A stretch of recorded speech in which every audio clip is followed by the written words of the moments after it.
In today's class, I want to show you how not to run an experiment.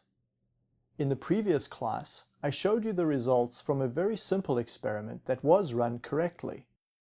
We considered our outcome to be the profit we made in the store. And there were two factors. The first was the amount of light in the store, and the second was the price of the product we're selling.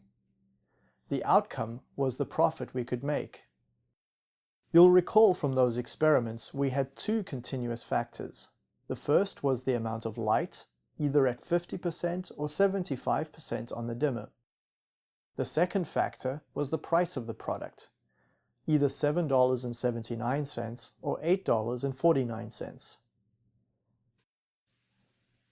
Here's how not to run the experiments. Many people will only run 3 experiments. They consider the first experiment here in the bottom left corner to be their starting point. This is the experiment with low lights and low prices. Then they figure they need to move across and only increase the light and run that second experiment over here. Then they go back to the starting point and move up from that and do a third experiment over here, increasing only the price. Many people assume this is the correct way to do experiments because every time you're only changing one thing. You've been taught that in school and in university. Only change one thing at a time. If you did these 3 experiments, what you notice is that you only get one estimate of the effect of lighting and only one estimate of the effect of changing price.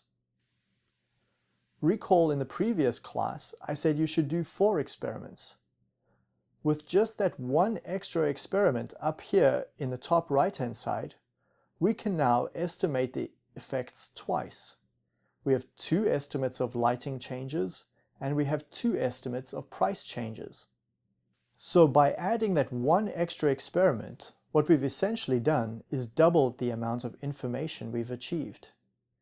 In many cases, this is well worth the extra work of doing that extra experiment. Now next week, I'm going to show you another reason why that 4th experiment is so crucial. So there's lots to look forward to in this course. Finally, we'd like to challenge you to think about your own experiments for the duration of this course. Do you have an objective in mind already? What about the factors that will influence the outcome from your experiments? Maybe they are related to water treatment or energy use in your home. Or it might be a recipe that you want to fine-tune.